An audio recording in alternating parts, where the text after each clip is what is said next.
नमस्कार, मैं हूं राजू और नो पॉलिटिक्स में आप सभी का एक बार फिर से स्वागत है। अभी अभी मार्केट में ये उड़ते हुए खबर आ रही है कि सिख फॉर जस्टिस नाम का जो आतंकवादी संगठन चल रहा था कनाडा में, उसका जो हेड था गुरुपतवंत सिंह पन्नू, उसकी कार एक्सीडेंट में यूएस में मृत्यु हो गई है। हालांकि इस खबर को मैं अभी पुख्ता तौर पे नहीं कह सकता, लेकिन ट्विटर पर इस तरीके की बहुत सारी खबरें चल रही हैं।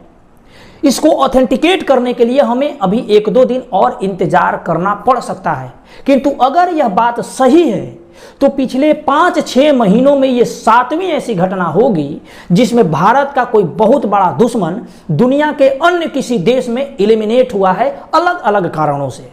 यदि हम लोग इस गुरुपतवंत सिंह पन्नू के बारे में बात करें कि आखिर ये है कौन, तो जो लाल किला पर घटना हुआ था जिसमें 26 जनवरी के दिन खालिस्तानियों का झंडा फहराया गया था और दिल्ली पुलिस के साथ किस तरीके से मारपीट वाली स्थिति आ गई थी, उस घटना को जो पीछे से मोबिलाइज कर रहा था, जो मोटिवेट कर रहा था और खालिस्तानियों का झंडा लाल किले पर फहराने के लिए जो बाउंटी रखा गया था, जो गिफ्ट रखा गया था, जो इनाम रखा गया था, वो कनाडा से इसी गुरुपतवंत सिंह पन्नू ने रखा था। और उसी के लालच में आकर के या इन्फ्लुएंस में आकर के बहुत सारे लोगों ने जाकर के जो लाल किला था उस पर झंडा फहरा दिया था। हालांकि उस दिन कोई ऐसी बड़ी अनहोनी नहीं हुई अपने देश में, लेकिन ये एक बहुत ही निंदनीय और घटिया कार्य था। खालिस्तानियों को ये कार्य नहीं करना चाहिए था। और सबसे पहले हम लोग देखें तो जो खालिस्तान कमांडो फोर्स है उसका प्रमुख परमजीत सिंह पंजवार मारा जाता है और वो मारा जाता है पाकिस्तान के लाहौर में, और उसको किसी एक अनजान व्यक्ति ने गोलियों से गूंज दिया। अब कौन मारा ये हम नहीं जानते।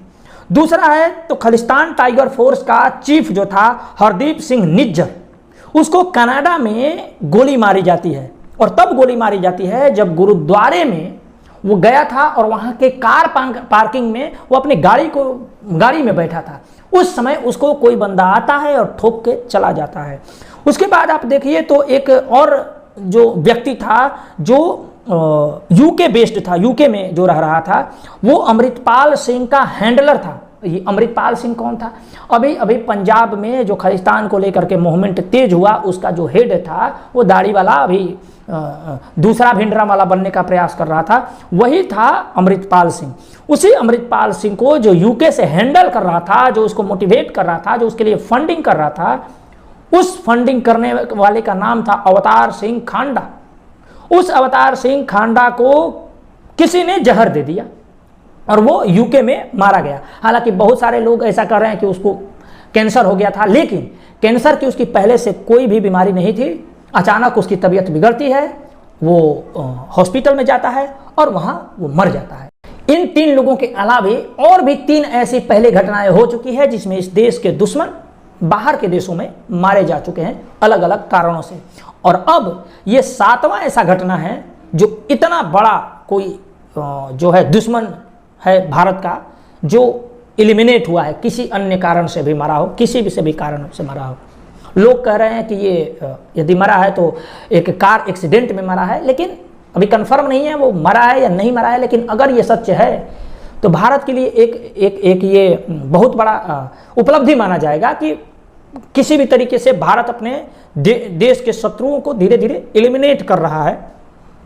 आप चाहें तो देश को के जो सरकार है उसको आप इसका श्रेय दे सकते हैं। हालांकि मैं श्रेय नहीं देता, क्योंकि मुझे कंफर्म नहीं है कि भारत की खुफिया एजेंसी कर रही है या इनके आपस के जो लड़ाइयाँ हैं वो इसमें इन्वॉल्व हैं, या ये जो कार एक्सीडेंट था वो नेचुरली कार एक्सीडेंट ही था। इसको मैं किसी को श्रेय नहीं देता, आप दे सकते हैं, आप स्वच्छंद है।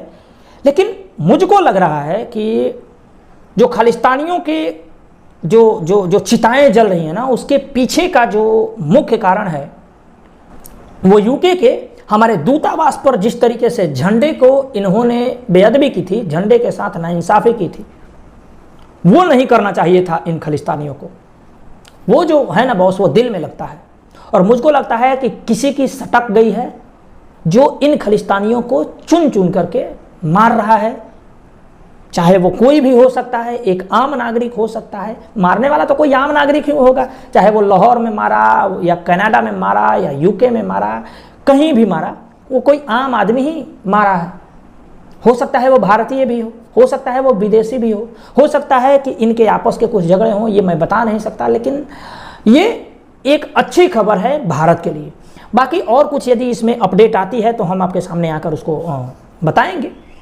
आप क्या सोचते हैं इस मुद्दे में, किसका हाथ हो सकता है यदि इस तरीके के से यदि भारत के शत्रु एलिमिनेट हो रहे हैं, मारे जा रहे हैं, तो आखिर कौन कर रहा है?